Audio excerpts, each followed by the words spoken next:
ಎಲ್ಲರಿಗೂ ನಮಸ್ಕಾರ ವೀಕ್ಷಕರೇ. ನಾಳೆ ವಿಶೇಷವಾಗಿರುವಂತಹ ಮಕರ ಸಂಕ್ರಾಂತಿ ಜನವರಿ 15 ಬಹಳ ವಿಶೇಷವಾಗಿರುವಂತಹ ಮಕರ ಸಂಕ್ರಾಂತಿ ಹಬ್ಬದಿಂದ ಈ ರಾಶಿಯವರಿಗೆ ಸಂಪೂರ್ಣವಾಗಿ ಮಹಾಶಿವ ಸುಬ್ರಹ್ಮಣ್ಯ ಸ್ವಾಮಿಯ ಅನುಗ್ರಹ ದೊರೆಯುತ್ತಿದೆ. ಈ ಸಮಯ ಈ ರಾಶಿಯವರ ಕಷ್ಟಗಳು ದೂರವಾಗುತ್ತೆ. ಎಲ್ಲ ರೀತಿಯ ಸಮಸ್ಯೆಗಳಿಂದ ಸಂಪೂರ್ಣವಾಗಿ ಹೊರಬರ್ತಾರೆ. ನೆಮ್ಮದಿ, ಅಷ್ಟ ಐಶ್ವರ್ಯ, ಸಿರಿ ಸಂಪತ್ತು ಇವರ ಪಾಲಿಗೆ ಒಲಿದು ಬರುತ್ತದೆ. ಒಟ್ಟಾರೆ ಈ ರಾಶಿ ಜನರ ಕಷ್ಟಗಳು ನಾಳೆಗೆ ಮುಕ್ತಾಯ ಅಂತ ಹೇಳಿದ್ರೆ ತಪ್ಪಾಗೋದಿಲ್ಲ.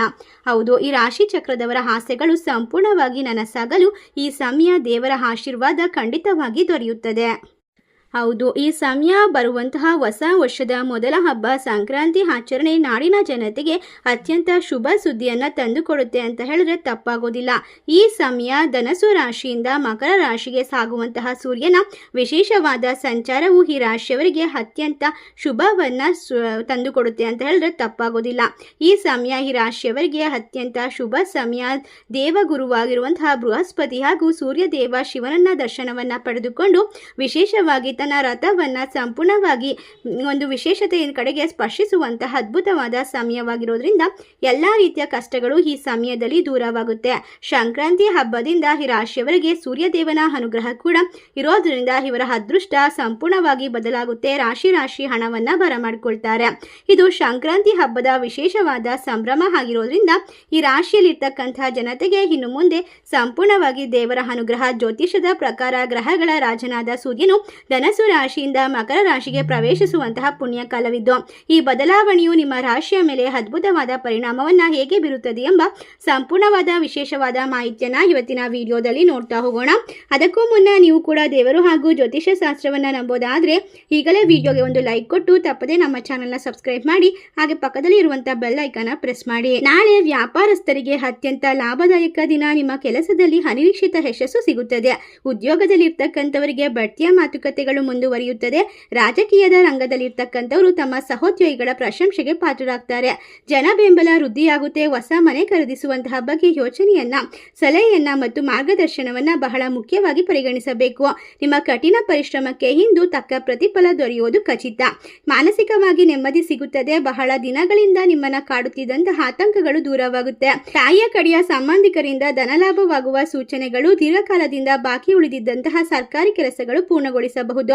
ನೀವು ಪ್ರಯತ್ನಿಸುವಂತಹ ಎಲ್ಲ ಕೆಲಸಗಳು ಕೂಡ ವಿಶೇಷವಾಗಿ ಯಾವುದೇ ಹಸ್ತಕ್ಷೇಪವಿಲ್ಲದೆ ಸಂಪೂರ್ಣವಾಗುತ್ತದೆ. ಈ ಸಮಯ ನಿಮಗೆ ಸರಿಯಾದಂತಹ ನಿರ್ವಹಣೆ ಹಾಗೂ ಹಣಕಾಸಿನ ಒಂದು ಪ್ರಮುಖವಾದ ತೀರ್ಮಾನ ತೆಗೆದುಕೊಳ್ಳಲು ಸಾಧ್ಯವಾಗುತ್ತೆ. ಹೊಸ ಉದ್ಯಮ ಅಥವಾ ಕೆಲಸವನ್ನ ಪ್ರಾರಂಭಿಸಲು ಈ ಒಂದು ಮಕರ ಸಂಕ್ರಾಂತಿ ಅತ್ಯಂತ ಪ್ರಶಸ್ತವಾದಂತಹ ದಿನ.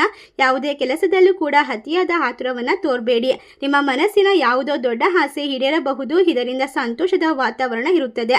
ಮಕ್ಕಳನ್ನ ಪ್ರವಾಸಕ್ಕೆ ಕೊಂಡೊಯ್ಯುವ ಸಾಧ್ಯತೆ ಇದೆ. ಸಂಗಾತಿಯ ಬೇಡಿಕೆಗಳನ್ನು ಈಡೇರಿಸಬಹುದು. ವಿದ್ಯಾರ್ಥಿಗಳು ಕೂಡ ಓದಿನಲ್ಲಿ ಹೆಚ್ಚಿನ ಏಕಾಗ್ರತೆಯನ್ನು ವಹಿಸಬೇಕು. ಅನಗತ್ಯವಾದ ವಾದ ವಿವಾದಗಳಿಂದ ದೂರವಿರಿ, ಇಲ್ಲದಿದ್ದರೆ ಸಮಸ್ಯೆಗಳು ಹೆಚ್ಚಾಗಬಹುದು.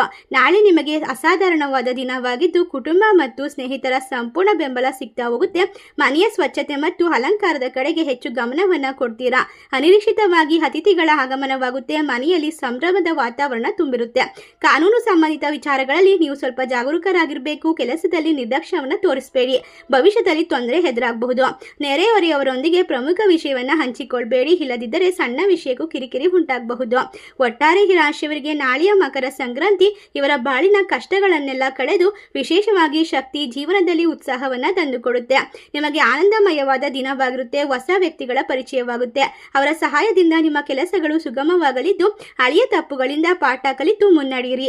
ಕೌಟುಂಬಿಕ ಸಂಬಂಧಗಳಲ್ಲಿ ಒಗ್ಗಟ್ಟು ಮೂಡಿಬರುತ್ತದೆ. ಒಟ್ಟಾರೆ ಈ ರಾಶಿ ಚಕ್ರದವರಿಗೆ ಹಳೆಯ ಸಾಲಗಳಿಂದ ಮುಕ್ತಿ ಪಡೆಯುವ ಹಾದಿ ಸುಗಮವಾಗುತ್ತದೆ. ಹೊಸ ಸಂಪರ್ಕಗಳು ಲಾಭ ತಂದುಕೊಡುತ್ತೆ. ನಾಳೆಯಿಂದ ನಿಮ್ಮ ಮಾತಿನ ಮೇಲೆ ಹಟ್ಟೋಟಿ ಇರಬೇಕು. ಮೃದುವಾದ ಸಂಭಾಷಣೆ ಎಲ್ಲರ ಮನಸ್ಸನ್ನು ಗೆಲ್ಲೋಕೆ ಸಾಧ್ಯ ಮಾಡಿಕೊಡುತ್ತೆ. ಪ್ರವಾಸದ ಸಮಯದಲ್ಲಿ ಮಹತ್ವದ ಮಾಹಿತಿಯನ್ನು ಕಲೆ ಹಾಕಬಹುದು. ವೃತ್ತಿ ಕ್ಷೇತ್ರದಲ್ಲಿ ನಿಮ್ಮ ಶ್ರಮಕ್ಕೆ ತಕ್ಕಂತಹ ಮನ್ನಣೆ ಸಿಗುತ್ತೆ. ಒಟ್ಟಾರೆ ಆರ್ಥಿಕ ದೃಷ್ಟಿಯಿಂದ ಕೂಡ ನಿಮಗೆ ಅತ್ಯಂತ ಶ್ರೇಷ್ಠ ದಿನವಾಗಿರುತ್ತೆ. ಸೃಜನಾತ್ಮಕ ಕೆಲಸಗಳಲ್ಲಿ ನಿಮ್ಮ ಆಸಕ್ತಿ ಹೆಚ್ಚಾಗಲಿದ್ದು ಜೀವನವನ್ನು ಸಂಪೂರ್ಣವಾಗಿ ಆನಂದದಿಂದ, ಆತ್ಮವಿಶ್ವಾಸದಿಂದ ತಾಳ್ಮೆಯಿಂದ ನೀವು ಕೈ ಹಾಕಿದ ಕೆಲಸದಲ್ಲಿ ಜಯ ಸಿಗ್ತಾ ಹೋಗುತ್ತೆ. ನಿಮ್ಮ ಅನುಭವಗಳು ನಾಳೆ ನಿಮಗೆ ಯಶಸ್ಸನ್ನು ತಂದುಕೊಡುತ್ತೆ. ಪಾಲುದಾರಿಕೆ ವ್ಯವಹಾರದಲ್ಲಿ ನಡೆಸ್ತಿರ್ತಕ್ಕಂತಹ ಪ್ರತಿಯೊಬ್ಬರಿಗೂ ಕೂಡ ಸುಸಂಖ್ಯಾತ ಒಂದು ಅಂತ್ಯವನ್ನು ಕಂಡುಕೊಳ್ತೀರಾ.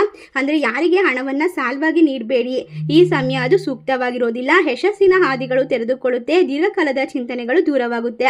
ಒಟ್ಟಾರೆಯಾಗಿ ನಿಮ್ಮ ಶ್ರಮಕ್ಕೆ ತಕ್ಕ ಪ್ರತಿಫಲ ನಾಳೆ ಖಂಡಿತವಾಗಿ ದೊರೆಯುತ್ತೆ. ನೀವು ನಿರೀಕ್ಷೆಗೆ ತಕ್ಕಂತೆ ಎಲ್ಲ ಲಾಭವನ್ನು ಕಂಡುಕೊಳ್ಳಬಹುದು. ನಿಮ್ಮ ತಾಳ್ಮೆಯಿಂದ ಇರುವಂತಹ ವಿಶೇಷವಾದ ಶಕ್ತಿ ನಿಮ್ಮನ್ನು 10 ಹೆಜ್ಜೆ ಮುಂದಕ್ಕೆ ಕೊಂಡೊಯ್ಯುವಂತಹ ಒಂದು ಸಿಹಿಯಾದ ಸುದ್ದಿಯನ್ನು ತಂದುಕೊಡುತ್ತೆ. ಈ ಸಮಯ ಈ ರಾಶಿಯವರು ಯಾವ ಒಂದು ಪರಿಹಾರವನ್ನು ಅನುಸರಿಸಬೇಕು, ಯಾವ ರೀತಿ ಕಷ್ಟಗಳಿಂದ ಹೊರಬರಬಹುದು, ಮಕ್ಕಳಿಗೆ ಯಾವುದೇ ರೀತಿ ವಿಶೇಷವಾಗಿ ಎಳ್ಳನ್ನು ಬೀರಿಸೋದು, ಎಳ್ಳು ಬೆಲ್ಲ ತಿಂದು ಒಳ್ಳೆ ಮಾತನಾಡು ಎಂಬಂತಹ ಹಿರಿಯರ ಮಾತನ್ನ ಸದಾಕಾಲ ನೆನ್ಪಿಟ್ಕೊಳ್ಬೇಕು. ಈ ಸಮಯ ನೀವು ಮಾತನಾಡುವಂತಹ ಪ್ರತಿಯೊಂದು ಮಾತಿಗೂ ಕೂಡ ಶಕ್ತಿ ಇರುತ್ತದೆ. ಯಾವುದನ್ನೇ ಮಾತನಾಡಿದ್ರೂ ಕೂಡ ಸಕಾರಾತ್ಮಕವಾದ ಚಿಂತನೆಯಿಂದ ಒಳ್ಳೆ ಮನಸ್ಸಿನಿಂದ ಮಾತನಾಡಿದರೆ ಖಂಡಿತವಾಗಿ ನಿಮ್ಮ ಜೀವನದಲ್ಲಿ ಒಳ್ಳೆಯದಾಗೋದನ್ನು ಯಾರು ಕೂಡ ತಪ್ಪಿಸೋಕ್ಕಾಗೋದಿಲ್ಲ. ಈ ಮಾತನ್ನ ಸದಾಕಾಲ ನೆನ್ಪಿಡಿ. ನಾಳೆ ನೀವು ಮಾಡಬೇಕಾದ ಕೆಲಸ ಅಂದರೆ ಸೂರ್ಯ ದೇವರಿಗೆ ಅರ್ಘ್ಯವನ್ನು ಅರ್ಪಿಸಬೇಕು.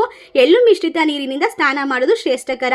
ಇದರಿಂದಾಗಿ ಸಮಸ್ಯೆಗಳು ದೂರವಾಗುತ್ತೆ, ಆರೋಗ್ಯ ವೃದ್ಧಿಯಾಗುತ್ತೆ.